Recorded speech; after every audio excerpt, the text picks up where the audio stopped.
Hello दोस्तों, जय Hind. Diamond academy Atrauli Azamgarh के यूट्यूब चैनल पर आप लोगों का तहे दिल से स्वागत, वंदन एवं अभिनंदन है। दोस्तों आइए, जो हमारा सामान्य हिंदी का सेशन चल रहा है यानी टॉपिक चल रहा है, उस कड़ी को आगे बढ़ाते हुए आइए आज हम बता रहे हैं वर्तनी यानी वर्णमाला 2। वर्णमाला हमारा खत्म हो गया, उसमें हमने व्यंजन बताया और वर्ण यानी स्वर और व्यंजन के बारे में बताया। आप लोगों को एक डायग्राम के माध्यम से भी हमने समझाया। दोस्तों आइए आज हम देखते हैं वर्तनी हमारा क्या होता है। वर्तनी यानी वर्णमाला 2 का, वर्णमाला का ही भाग 2 है, इसे वर्तनी के नाम से हम जानते हैं। आइए देखते हैं इसमें क्या क्या हमारी गलतियां होती है, जो शब्द हैं यानी कि जो अक्षर हम लिखते हैं उनमें हम कौन कौन सी गलतियां करते हैं, उसे आज हम आप लोगों को यहाँ पर बताने का प्रयास करेंगे।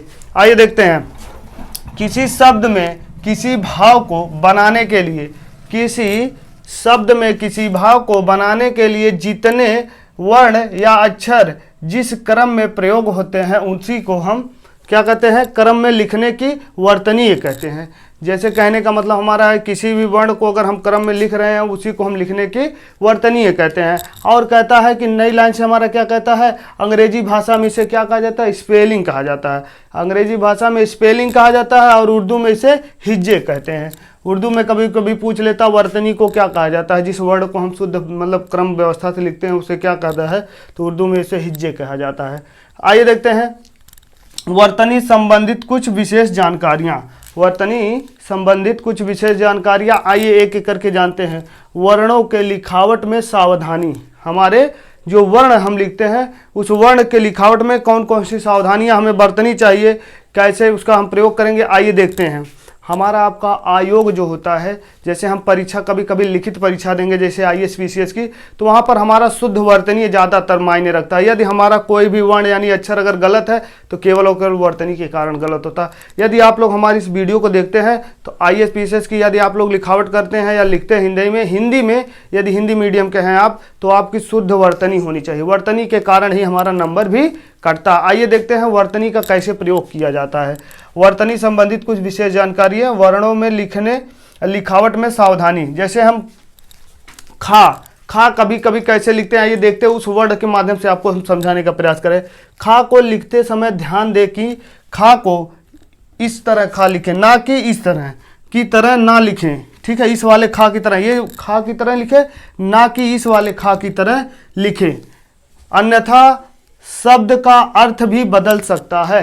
कहने का मतलब यदि ये वाला खा आप प्रयोग करते हैं, ये वाला खा नहीं कर ये वाला प्रयोग करते हैं तो शब्द का अर्थ यानी बदल सकता है। कैसे बदल सकता है, इस वाले खा के आधार पर हम दिखाते हैं। और अक्सर करके हमें अगर वर्तनी लिखना है तो यही वाला खा प्रयोग करना है ज़्यादातर। यदि आप इस वाले खा का प्रयोग करते हैं तो आज के बाद आप लिखना इस वाले खा को बंद कर दीजिए, नहीं तो शब्द का अनर्थ यानी शब्द का जो है बदल जाएगा, भाव बदल जाएगा। कैसे बदलेगा, आइए देखते हैं शब्द के हमारे भाव कैसे बदलेगा इस वाले खा के आधार पर। जैसे लिख रहे हैं खाना, एक हम लिख रहे हैं, अब ये दोनों तो देखने में सेम है। जैसे देखिए एक खाना यहाँ पर लिखे, एक खाना हम यहाँ पर लिखे, लेकिन इस शब्द का जो भाव कैसे बदलेगा। अभी देखिए, एक खाना का मतलब क्या होता है, इस खाना का मतलब क्या होता है, भोजन होता है। ये वाला तो हम जान गए। अगर इस तरह से लिखा है तो यानी कि शब्द का खाना अगर यहाँ पे लिखा है जिसे हम क्या कहेंगे, भोजन। लेकिन अगर इसी का क्या कर दे हम, इस वाले तरह से अगर हम लिखते हैं तो उसको क्या कहेंगे। जैसे अगर देखें चले जाना,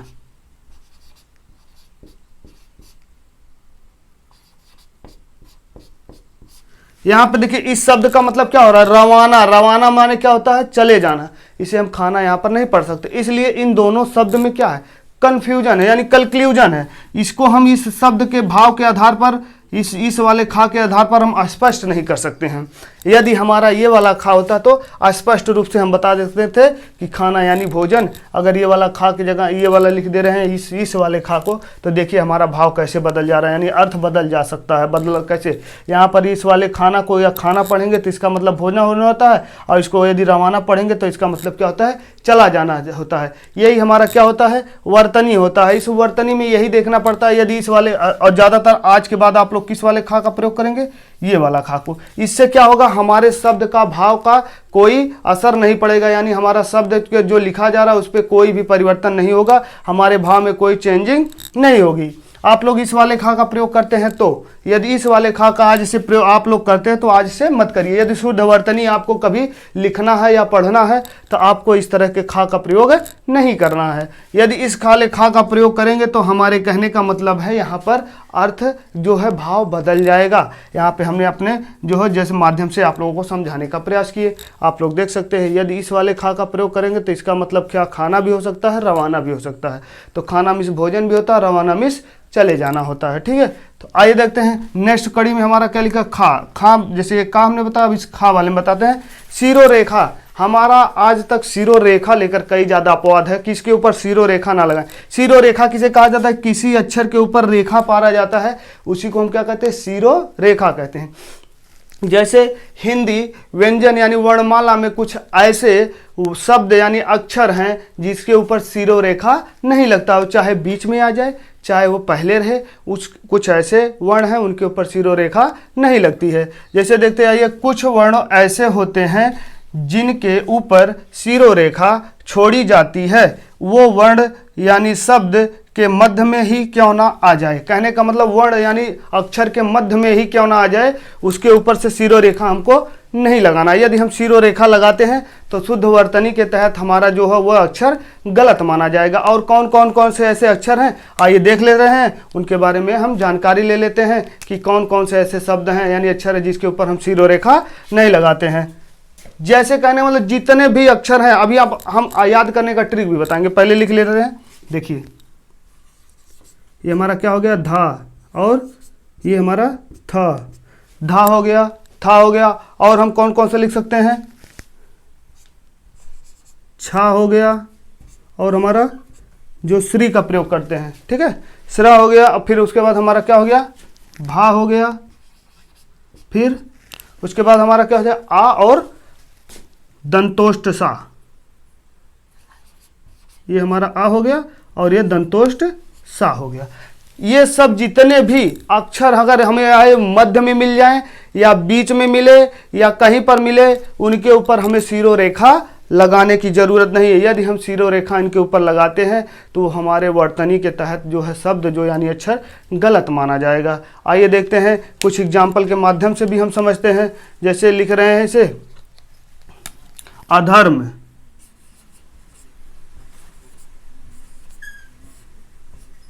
अधर्म। देखिए यहाँ पे हमने अधर्म लिखा, ये आ के ऊपर भी हमने सिरो रेखा नहीं लगाया, और देखो धा बीच में हमारा आया है, इसके ऊपर भी हमने सिरो रेखा का प्रयोग नहीं किया है। ठीक है, आप लोग यहाँ पर देख सकते हैं अधर्म जो है, अधर्म हम लिखेंगे तो यहाँ पे लिखेंगे, मात्रा यहाँ पर लगेगी अधर्म। ठीक है, ये हमारा क्या हो जाएगा, अधर्म। इसके ऊपर हम सिरो रेखा क्या नहीं लगाएंगे। चाहे धा हमारा जैसे कुछ अच्छा हमारा आ जाएगा, चाहे अनाथ हो जाए। ठीक है, अन्यथा, अन्यथा हम लिख दे रहे हैं, चलो अन्यथा। अन्यथा के देखेंगे ना आ के ऊपर हमने सिरो रेखा लगाया है, ना था के ऊपर सिरो रेखा लगाया है। ये हमारा बीच में आए चाहे लास्ट में आए, चाहे वो यह वर्ण हमारा आगे आ जाए, इसके बीच में हम क्या नहीं लगाएंगे, सिरो रेखा नहीं लगाएंगे। जैसे हम लिख ले रहे हैं छा, छा का एक बहुत ही फेमस अक्षर हम लिख दें कच्छा,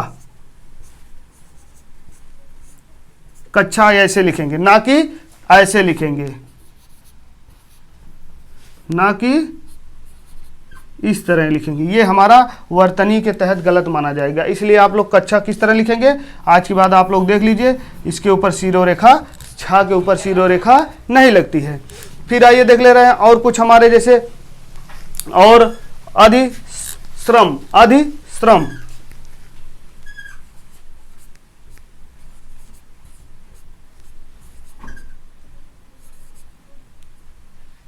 अधिश्रम।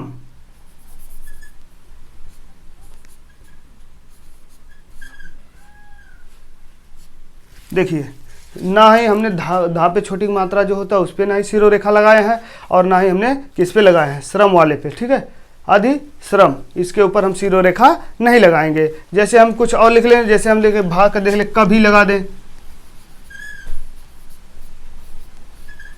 कभी कभी के जब हम लिखेंगे तो इस तरह से लिखेंगे, उसके ऊपर सिरो रेखा नहीं लगाएंगे। अभी हम आप लोगों को यहाँ पर लिखने के लिए बता रहे हैं, उसके बाद हम याद करने के लिए बताएंगे कैसे याद कर सकते हैं। ठीक है, जैसे हम लिख लें और कुछ लिख सकते हैं, मान चलिए कभी हो गया हमारा, या फिर सिरो रेखा ले लो, चाहे हो हमारा क्या ले लो, सिरो रेखा। हम कितने वर्ड हैं, जैसे देखो हमने लिख लिया सिरो रेखा। सिरो रेखा में देखिए हमने सा पे जो हमारा दंतोष्ठ सा होता है उसके ऊपर हमने क्या नहीं लगाया है, हमने क्या नहीं लगाया है, सिरो रेखा उसके ऊपर नहीं लगाया है। तो कहने का मतलब यह है जैसे कुछ ऐसे इतने भी वर्ण हैं, शब्द हैं जिनके ऊपर हम सिरो रेखा नहीं लगाते हैं। यदि सिरो रेखा लगाते हैं तो वो हमारा क्या वर्ण यानी शब्द यानी अक्षर हमारा क्या माना जाएगा, गलत मानेगा, आयोग हमारा गलत करता है। यहीं से हमारी आपकी गलतियां होती हैं। अच्छा, इसको याद कैसे करेंगे सर? और इसको याद करने के लिए बस एक ही ट्रिक है, जितने भी गोल वाले होते हैं, जितने भी गोल वाले होते हैं, बस हम याद करने के लिए ट्रिक बता रहे, जितने भी हमारे व्यंजन गोल होते हैं उनके ऊपर सिरो रेखा नहीं लगता। जैसे देखिए धा गोल है और हमारा था गोल है, छा गोल है, ये जो श्री का हम बनाते हैं श्रा गोल है, भा गोल है और हमारा दंतोष्ठ सा गोल है। लेकिन एक अपवाद है, अपवाद में क्या है, स्वर का पहला अक्षर क्या होता है, आ, वही हमारा छोड़ के बाकी सब जितने ऊपर होते हैं गोल होते हैं वही हमारे क्या होते हैं, उनके ऊपर सिरो रेखा नहीं लगाया जाता। जैसे जाओ लिखेंगे, यदि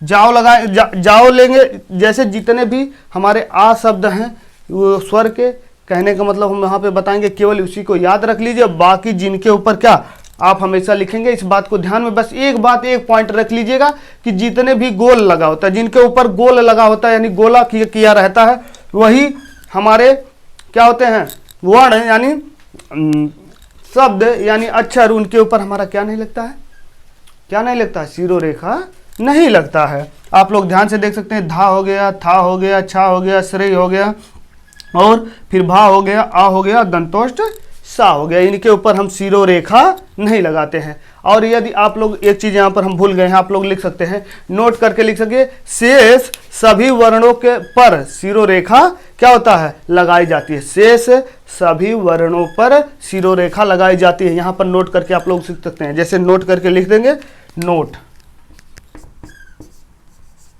नोट शेष सभी वर्णों के ऊपर सिरो रेखा लगाई जाती है। यहाँ पर नोट करके आप लिख लेंगे, यही इतने वर्ड यानी हमारे हैं जो जिनके ऊपर सिरो रेखा नहीं लगाई जाती है, बाकी शेष सभी वर्णों के ऊपर सिरो रेखा लगाई जाती है। आप लोग नोट करके लिख लेंगे तो विशेष करके आप लोगों की बात हमारे आपके दिमाग में रहेगी। किसी भी चीज़ को यदि हम नोट करके लिख लेते हैं तो हमारे दिमाग में पॉइंट ऑफ व्यू से नोट रहती है।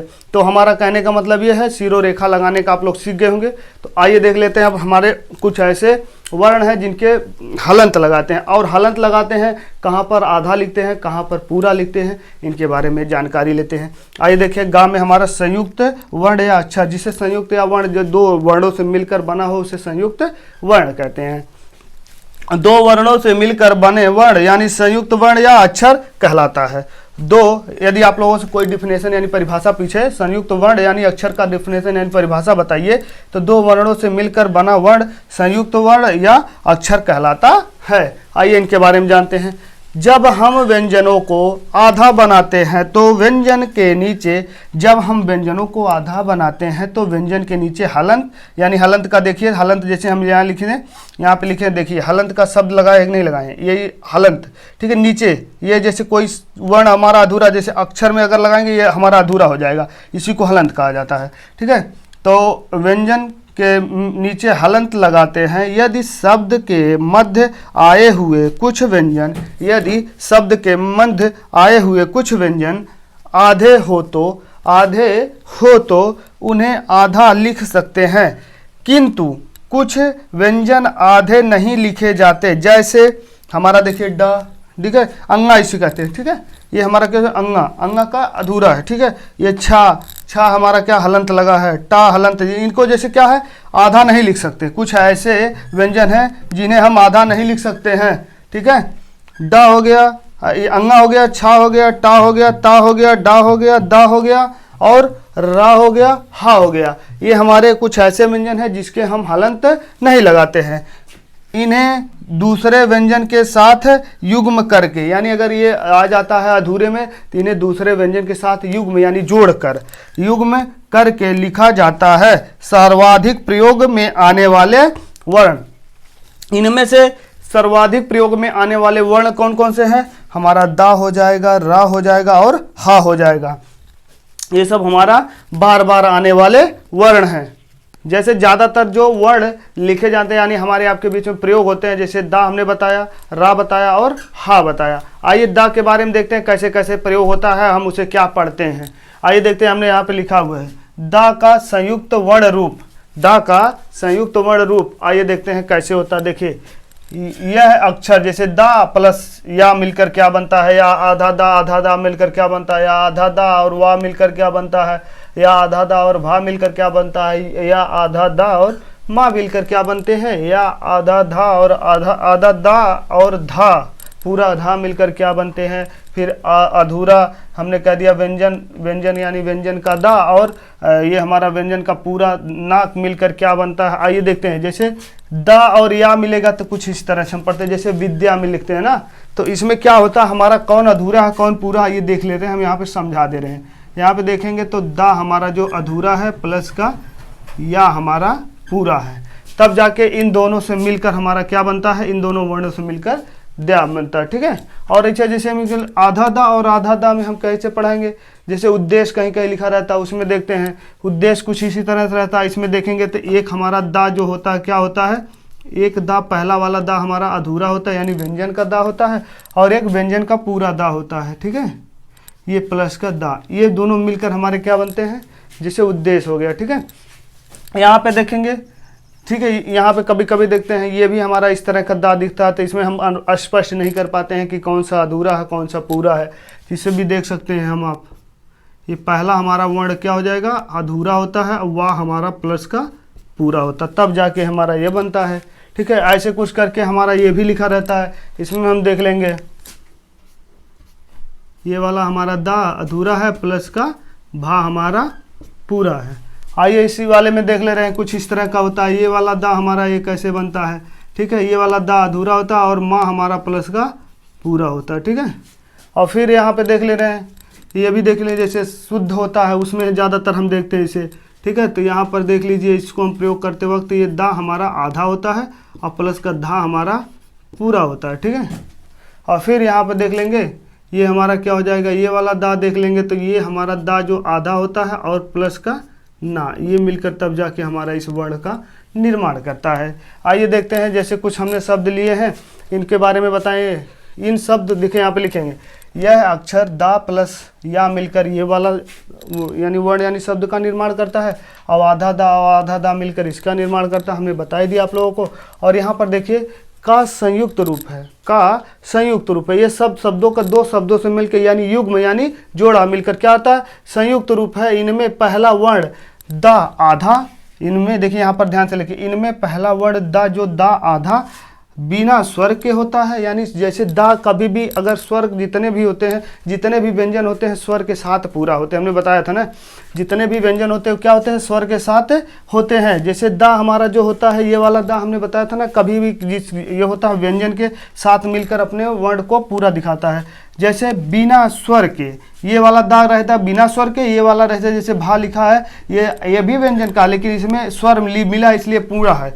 और दूसरा वर्ण यानी दूसरा शब्द देखिए पूरा स्वर के साथ होता है। जैसे दूसरा वर्ण ये हमारा पहला वाला जो है बिना स्वर के साथ और दूसरा स्वर के साथ होता है। आइए एक एक करके जानते हैं और लिखते हैं। जैसे यहाँ पे हम लिख दे रहे हैं कुछ शब्द, विद्या ये वाला देखने में हमको कुछ अच्छा लग रहा है, यदि इसी को हम इस तरह लिख दे या विद्या इस तरह लिख दे तो भी हमारा कोई दिक्कत नहीं है। ये वाला भी विद्या हम लिख सकते हैं। ठीक है, हमने जैसे बताया था, अभी क्या बताया था, उद्देश्य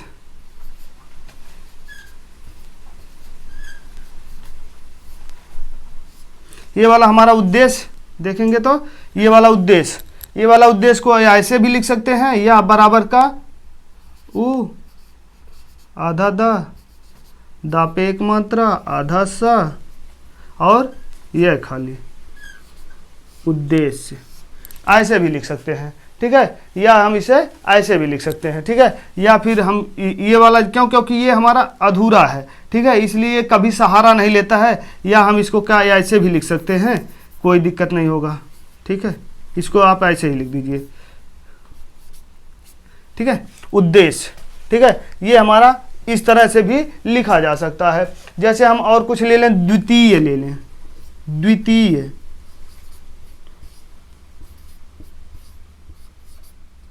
द्वितीय, द्वितीय को आप दा हमने बताया था बिना स्वर का है, बिना स्वर का पहला अक्षर है, तो यहाँ पर हम बराबर बिना स्वर का है तो इसे बिना स्वर कर देंगे, वहाँ पे छोटी की मात्रा और ता पे बड़ी की मात्रा, और यह खाली हमारा क्या हो जाएगा, द्वितीय हो जाएगा, ठीक है। आइए देख ले रहे हैं कुछ ऐसे हमारा वर्ड और है, तद्भव, देख ले रहे हैं, तद्भव,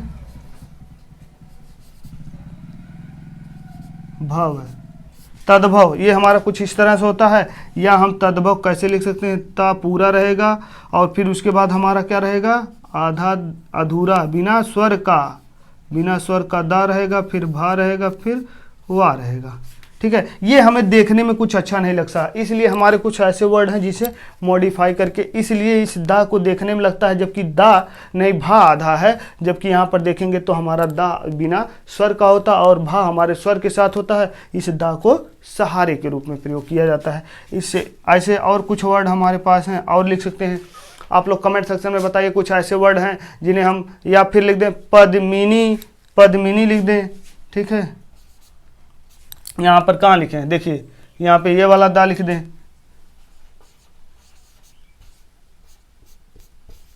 पद्मिनी, ये पद्मिनी हम लिख दिए हैं। अब इस पद्मिनी को यदि हम लिखना चाहें तो कैसे लिख सकते हैं, देखिएगा, देखेंगे तो हमारा पा जो है पूरा है, फिर दा हमारा पड़ता है पद्मिनी, दा जो है बिना स्वर का है और माँ पे छोटी की मात्रा है, फिर ना पे बड़ी की मात्रा हो जाएगा, ये हमारा पद्मिनी हो जाएगा। ये जैसे अब यहाँ पर कुछ लिखा है शुद्ध लिख दें, ये सबसे बेटर हम क्या लिखते हैं, ज़्यादातर अक्षर मिलता है हमें शुद्ध, तो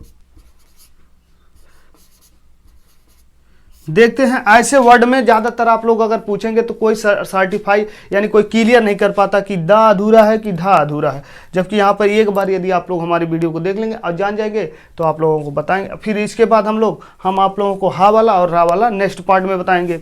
आइए देखते हैं जो जिसका ज़्यादा प्रयोग होता है। जैसे शुद्ध, शुद्ध का प्रयोग करेंगे तो हम जैसे लिखेंगे, ये तो पूरा का पूरा सा लिखेंगे, फिर हमारा क्या हो जाएगा, दा अधूरा है बिना स्वर का है और जो हमारा ये धा हो जाएगा, ठीक है। इस तरह से हम शुद्ध का प्रयोग कर सकते हैं, ठीक है। ऐसे हम लिख सकते हैं, ठीक है।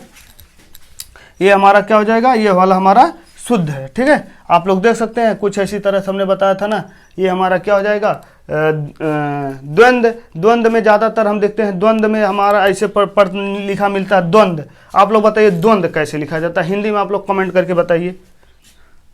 या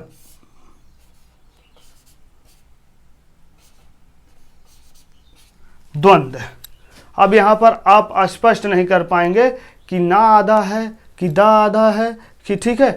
और हम आप लोग लिखेंगे तो कहेंगे कि क्या कौन आधा है, द्वंद्व, ये कौन लिखा गया, द्वंद्व। अब अगर हम इसे हम पढ़ेंगे या लिखेंगे तो कैसे लिखेंगे, यदि इसे हम कहेंगे कि आप शुद्ध वर्तनी में इसको तो लिख दिए, ये तो समझ में आ गया, लेकिन इसके आगे हम कैसे लिखेंगे इसके बारे में देखते हैं, ठीक है। ये हमारा क्या हो जाएगा, अधूरा और ये वाह, ठीक है, ये दोनों मिल गया। फिर ये ना भी हमारा आधा है, ये ना भी हमारा आधा, तो इसको क्या लिख दें, आधा ना के साथ दा लिख दे और फिर वा लिख दें, ठीक है। ये हाँ, अब जाके हमारा ये द्वंद्व हुआ, ठीक है। कुछ इसी तरह से ये सब सारे वर्ड जो जैसे हमने बताया ज़्यादातर प्रयोग होते हैं, परीक्षाओं में इसी तरह के शब्द दिए रहते हैं और हमसे आपसे पूछे जाते हैं। अगले पार्ट में हम हा और रा जो बताएं ज़्यादातर हमारे आपके बीच में आता है, अगले पार्ट में हा और रा को बताएंगे। दोस्तों ये हमारा शुद्ध वर्तनी जो सामान्य हिंदी का वर्ण 2 यानी चल रहा है, वर्णमाला 2 चल रहा है। कैसा लग रहा है सेशन, अगर अच्छा लग रहा है तो आप लोग ज़्यादा से ज़्यादा हमारे सेशन को लाइक कर दीजिए, शेयर कर दीजिए और हमारे टॉपिक को जो बता रहे हैं आप लोग ज़रूर कमेंट करके बताइए कि कैसा लग रहा है, ताकि आने वाली आगामी परीक्षाएं जैसे बीडीओ हो गई, लेखपाल हो गई या यूपी गवर्नमेंट की जितने भी वैकेंसियाँ होती है जिसमें हिंदी पूछा जाता है, इन सब के लिए हमारी जो ये वीडियो एकदम पूरा का पूरा आप लोगों को निचोड़ लेकर आएंगे, परीक्षा के पॉइंट ऑफ व्यू से बता रहे हैं। तो इसलिए आप लोग इस बातों को ध्यान में रखते हुए आप लोग हमारी वीडियो को ज़्यादा से ज़्यादा लाइक करिए, शेयर करिए, सब्सक्राइब करिए। थैंक यू दोस्तों, फिर मिलते हैं इसके